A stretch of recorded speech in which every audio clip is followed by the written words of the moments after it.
신약 성경 로마서 12장 1절, 2절 말씀을 제가 봉독하겠습니다. 그러므로 형제들아, 내가 하나님의 모든 자비하심으로 너희를 권하노니 너희 몸을 하나님이 기뻐하시는 거룩한 산 제물로 드리라. 이는 너희가 드릴 영적 예배니라. 너희는 이 세대를 본받지 말고 오직 마음을 새롭게 함으로 변화를 받아 하나님의 선하시고 기뻐하시고 온전하신 뜻이 무엇인지 분별하도록 하라. 아멘.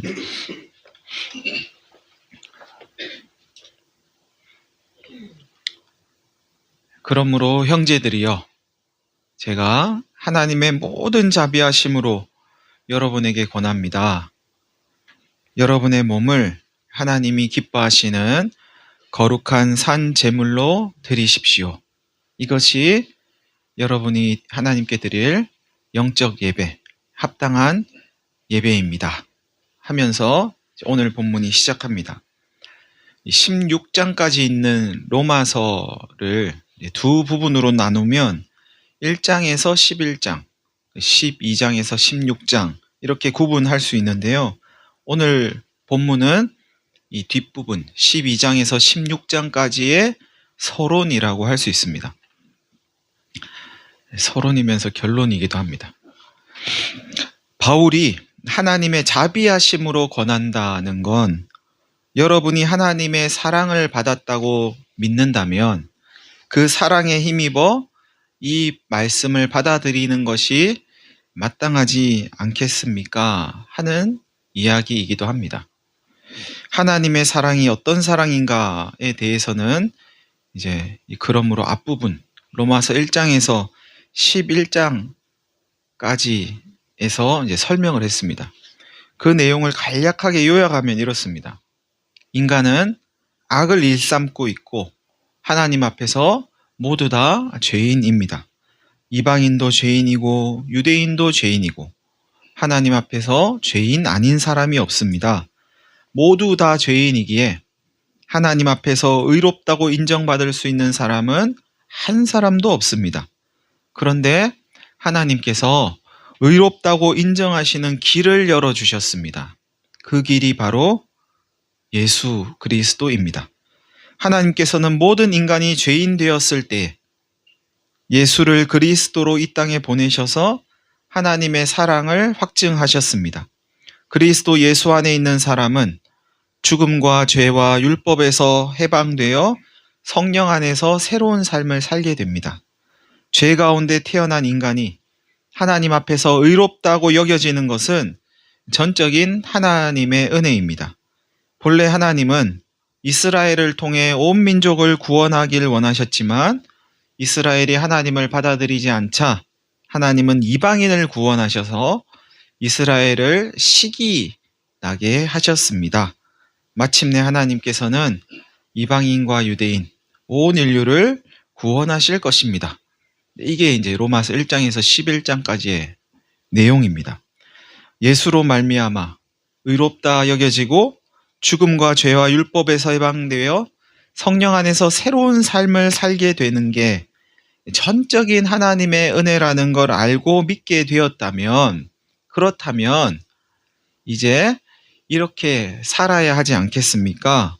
이렇게 살아가십시오 하는 것이 이 로마서 12장에서 16장까지의 말씀이고 그 내용을 요약한 게 오늘 본문 2절입니다. 여러분, 오늘 여러분이 하나님의 자녀로 살아가는 것이 우리의 공로 때문이 아니라 하나님의 자비하심 때문이다는 게 전적으로 믿어지십니까? 전적인 하나님의 은혜로 오늘의 내가 있을 수 있지 하는 게 받아들여지십니까? 그로 인해 하나님의 은혜를 생각하면 생각할수록 감사와 찬양이 넘치고 하나님을 사랑하는 마음이 커지십니까?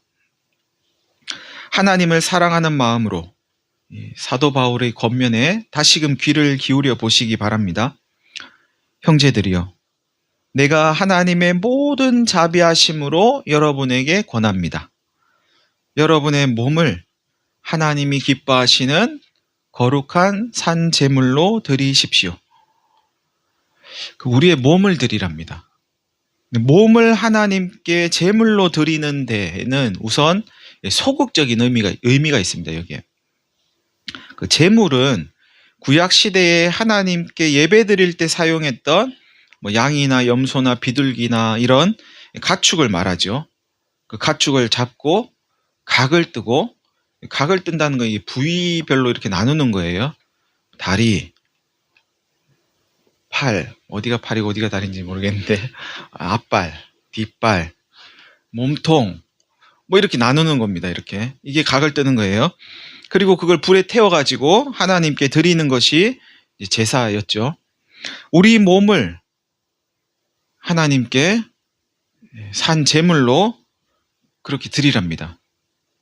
한마디로 죽으라는 거죠.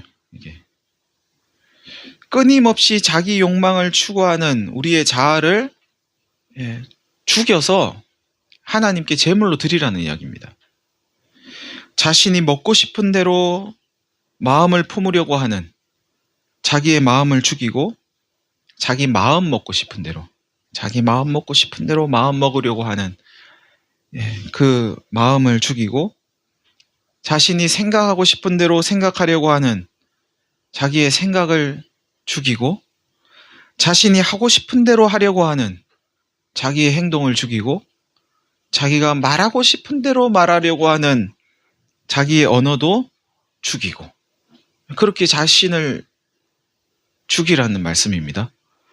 로마서 6장의 표현을 빌리면 예수님의 죽으심과 합하여 우리의 자아도 죽었다. 이걸 받아들이는 게 우리의 몸을 하나님께 제물로 드리는 것이라는 말씀입니다. 나는 죽었지. 나 죽은 사람이지. 나 예수님과 함께 십자가에서 죽었지. 이걸 받아들이는 거죠. 한편 우리 몸을 하나님께 제물로 드리라는 것에 적극적인 의미가 있는데요. 이 적극적 의미는 이 소극적 의미가 이루어져야지 가능해집니다. 일단 먼저 자신의 자아가 죽어야 돼요. 그 다음에는 그럼 그걸로 끝이냐? 끝이 아니고 우리 안에 거하시는 성령님께서 하나님의 영이 원하시는 대로 하라는 겁니다. 우리 안에 거하시는 성령께서 말하고자 하시는 대로 말하고 우리 안에 거하시는 성령님께서 보고자 하시는 대로 보고 우리 안에 거하시는 성령님께서 듣고자 하시는 대로 듣고 먹고자 하시는 대로 먹고 하고자 하시는 대로 하고 가고자 하시는 대로 가고 성령님께서 하려고 하시는 대로 하는 겁니다.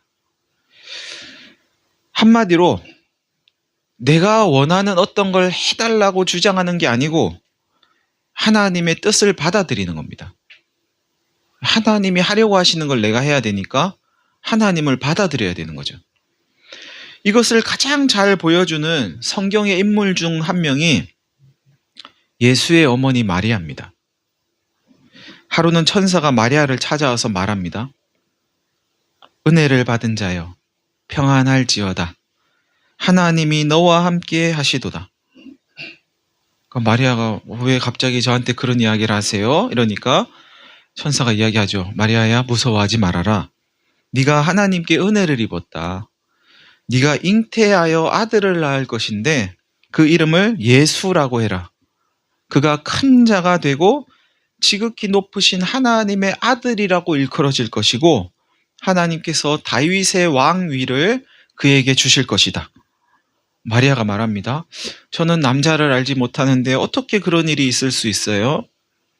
천사가 말하죠. 성령이 너에게 임하시고 지극히 높으신 이의 능력이 너를 덮으실 것이다. 내 친족 엘리사벳도 임신하지 못한다고 알려졌지만 나이가 많아서 아들을 뵌 지 이미 6달이 되었다. 대저 하나님의 말씀은 능하지 못하심이 없다. 천사의 말을 다 들은 마리아가 이렇게 말합니다. 저는 주의 여종이니까 말씀대로 하나님의 말씀대로 내게 이루어지기를 원합니다. 처녀가 아들을 낳는 일이잖아요. 다른 것도 아니고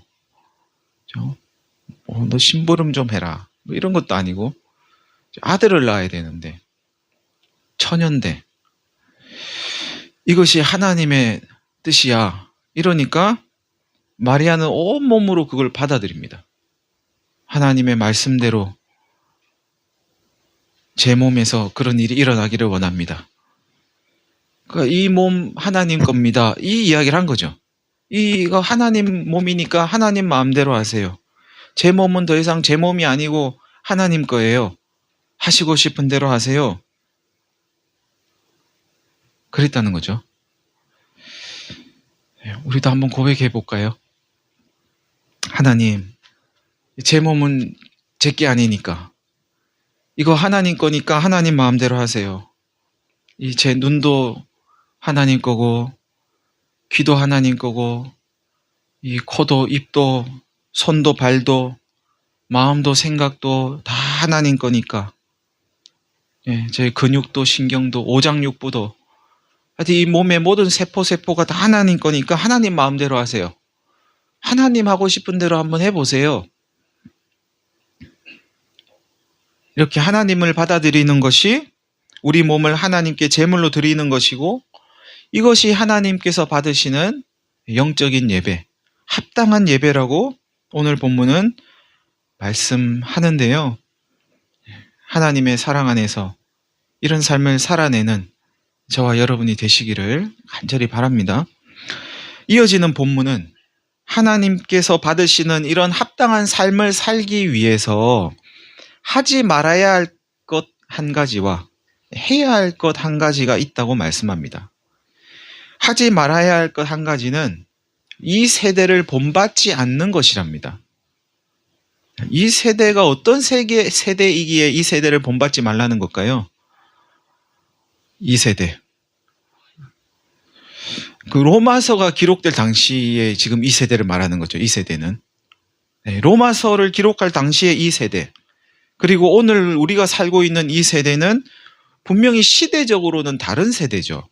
시대가 다릅니다. 그런데 로마서에서 말씀하는 이 세대나 2000여 년이 흐른 오늘의 이 세대나 공통된 이 세대의 이야기가 있습니다. 그것은 이 세대가 하나님을 인정하지 않으려고 하는 세대라는 겁니다.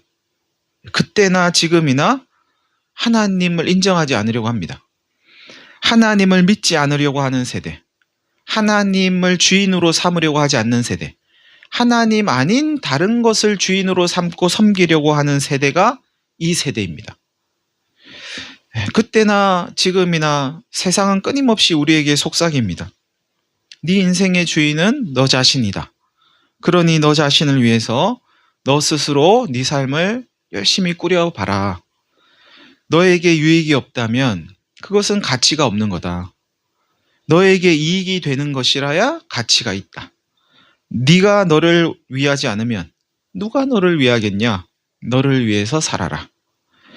하나님은 온데간데 없고 다른 사람은 온데간데 없고 자기 자신만 남아서 스스로 하나님 자리에 앉아서 모든 걸 자기 마음대로 결정하고 자기 이익만을 위해서 살아가는 세대. 옆 사람 돌아보지 않고 하나님 인정하지 않고 그렇게 살아가는 세대가 이 세대입니다.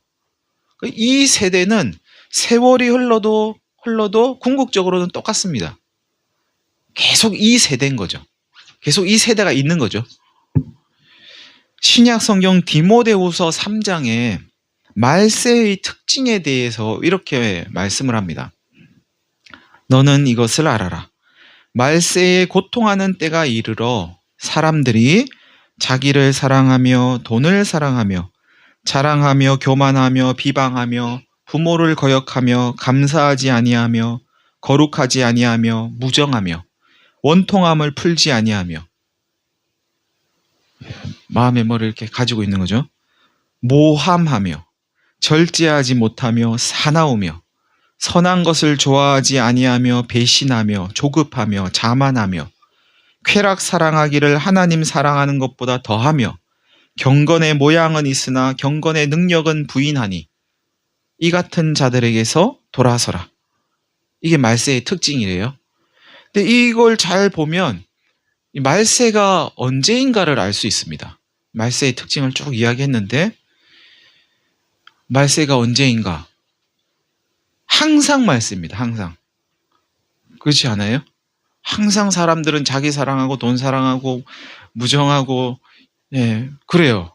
항상 거짓말을 즐기고 배신하고 하나님 사랑 안 하고.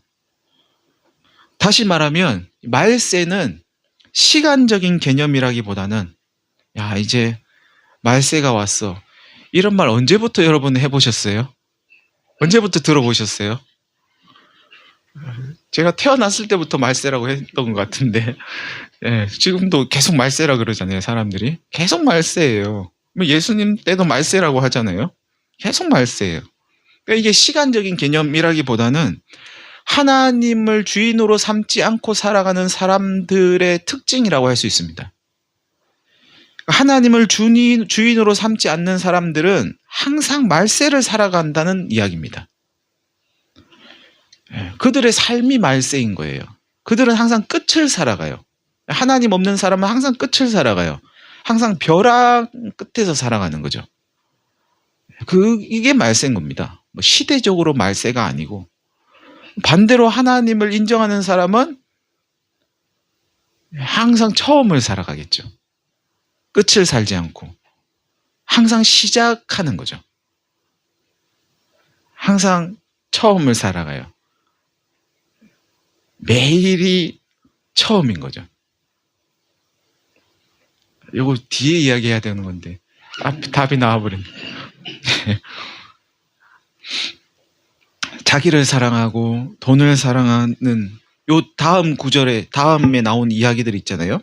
이 디모데후서 3장에서 첫 번째, 두 번째가 자기 사랑, 돈 사랑.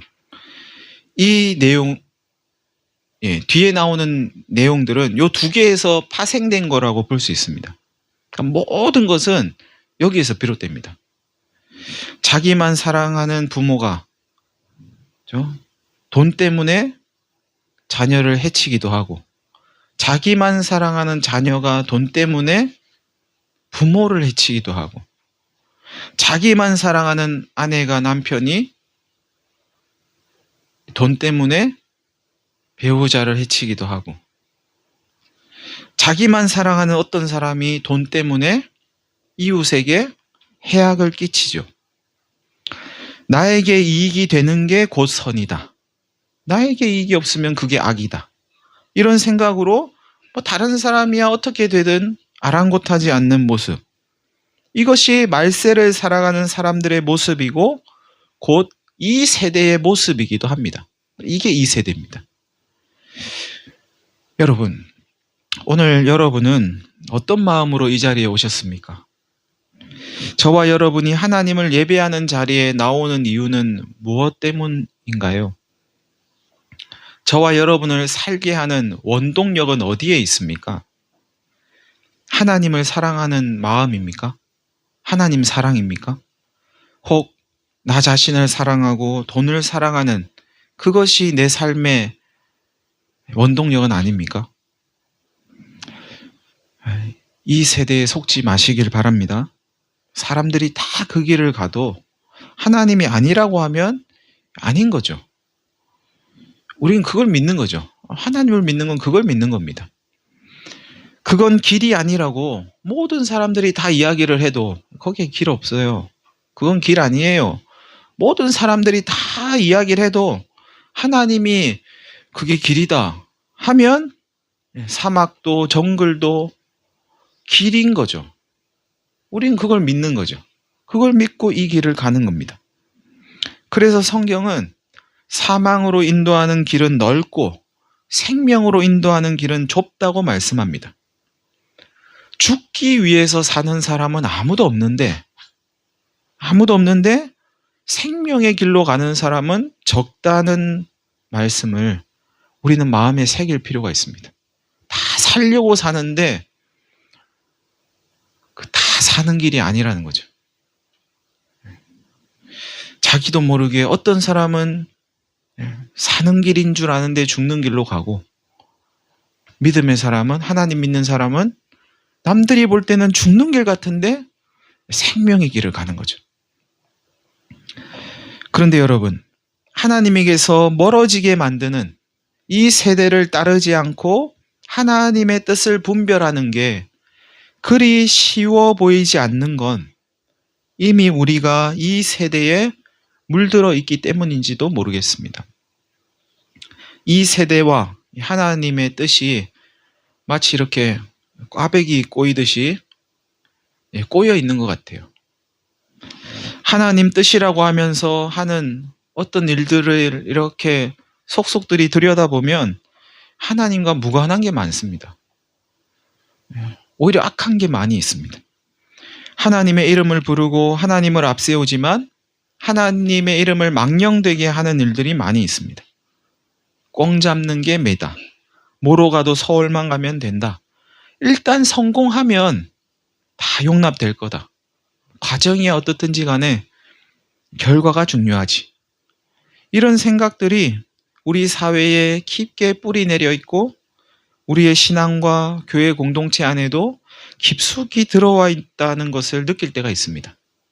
그래서 저건 아닌 것 같은데 어떻게 말하기도 참 어렵고 뭘 말하려고 하니까는 이것만 말해서는 안 될 것 같고 그걸 말하려고 하니까 저것도 말하고 저것도 말하고 저것도 말하고 말하려니까 말이 끝이 없는 것 같고 뭐 그런 것들이 있는 거죠. 이런 상황에서 어떻게 하면 우리는 우리의 몸을 하나님이 기뻐하시는 거룩한 산 제물로 드릴 수 있을까요? 우리 몸을 하나님께서 기뻐하시는 제물로 드리고 우리 삶을 하나님이 받으실 만한 합당한 삶으로 드리기 위해서 우리가 해야 할 한 가지가 있다고 오늘 본문은 말씀하는데 그것은 다름 아닌 마음을 새롭게 하는 거랍니다. 마음을 새롭게 하는 거래요. 마음은 어떻게 하면 새롭게 할 수 있습니까? 여러분은 마음을 어떤 방식으로 새롭게 하세요? 새롭게 해보셨어요? 마음을. 내 마음을 좀 고쳐봐야지. 내 마음을 좀 바꿔봐야지. 할 때 여러분은 어떤 걸 하세요? 12월 31일이 되면 또 1월 1일이 되면 새 해를 보기 위해 사람들이 여기저기를 찾죠. 사람들은 그 1월 1일에 떠오르는 해를 보면서 새로운 각오와 결단을 하기도 합니다. 해보셨어요? 그런데 그 1월 1일에 떠오르는 해는 새 해가 맞습니까? 그 새로운 해인가요? 물론 해도 조금씩 늙어가니까 어제 해와 오늘 해가 좀 다르긴 하죠. 근데 그게 전혀 다른 해는 아니잖아요. 새해가 되면 여러분은 마음이 새로워지십니까? 2025년 1월 1일 되니까 2024년과는 마음이 달라지셨어요? 왜 달라졌죠? 새해를 봤더니 마음이 달라졌습니까? 그 1월 1일에 새로워진 마음은 1월 1일에 뜬 해를 볼 때 생긴 건가요? 그 해가 가져다 준 겁니까? 아니면 내가 마음을 새롭게 하고 나서 그 해를 보니까 1월 1일에 뜨는 해를 이렇게 보니까 마음이 새로워진 건가요? 말이 좀 이상하네요. 마음을 새롭게 하고 그 해를 보니까 그 해가 어제 봤던 해와는 좀 다르게 보인 겁니까? 어떤 게 먼저죠? 해가 마음을 새롭게 해준 건지 마음을 새롭게 하고 해를 봤더니 해가 새롭게 보인 건지 어느 게 맞아요? 1월이 되면 뭐든지 열심히 하는 것 같습니다. 계획도 세워보죠. 올해는 공부를 좀 열심히 해봐야지. 운동을 해야지. 책을 좀 읽어봐야지. 성경 통독도 좀 해봐야지. 계획 다 세우셨어요? 며칠 가셨어요? 올해는? 그런데 그러한 일들은 해가 가져다 준 게 아닙니다. 새로운 달력을 걸어서 일어난 일이 아닙니다. 새로운 마음을 새롭게 했더니 맨날 보던 해도 새 것처럼 보게 되고 새로운 계획을 세우게 된 거죠. 마음을 새롭게 한 게 먼저 있었던 겁니다. 아무리 해가 바뀌고 환경이 바뀌고 그래도 마음이 새로워지지 않아요. 새로운 마음은 밖에서 우리의 외부에서 오는 게 아닙니다. 환경이 바뀐다고 마음이 새로워지지 않습니다. 이사를 한다고 새로운 물건을 산다고 잠시 잠깐 뭔가 새로운 것 같을 수 있지만 새로워지지 않습니다. 그런 걸로는 새로워지지 않아요. 그래서 작심 3일이라는 말이 있는 거죠. 3일 정도 새로운 거죠. 환경이 바뀌어도 마음이 바뀌지 않으면 새 것은 없습니다. 그럼 어떻게 하면 이 마음을 새롭게 할 수 있을까요? 마음을 뭐 이렇게 꺼내가지고 씻을 수 있는 것도 아니고, 뭐 약을 먹고 이렇게 마음을 새롭게 하는 약, 뭐 이런 게 있는 것도 아니고, 어떻게 하면 마음을 새롭게 할 수 있을까? 마음을 새롭게 하는 건 우리가 못합니다. 우리의 마음을 새롭게 하는 건 우리는 못하고 하나님이 하실 수 있습니다. 마음을 새롭게 하길 원하는 사람은 그래서 하나님을 찾아야 합니다. 하나님을 바라봐야 합니다. 하나님 안에 머물 때 우리의 마음은 새로워집니다. 하나님을 마음의 중심에 모시고 우리 생각의 중심에 하나님을 모시고 어떤 일을 하나님과 연관지으면서 하나님께 묻기도 하고 하나님 안에서 답을 찾으려고 하기도 하고 그럴 때 어느덧 우리의 마음은 새로워집니다. 여러분의 복잡한 마음을 가지고 하나님께 나아가 본 적이 있으시죠? 마음이 더 복잡해지시던가요? 하나님 앞에 서니까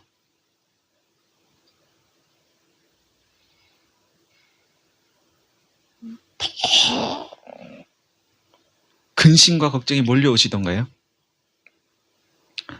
더 머릿속이 안 그래도 이런저런 생각들로 복잡했는데 하나님을 찾았더니 더 복잡한 생각들이 많아지고 꽉꽉 채워지고 마음이 터져버릴 것 같고 그러시던가요? 잠시 잠깐 그럴 수도 있지만 하나님 앞에 서면 복잡했던 마음도 어느덧 단순해지고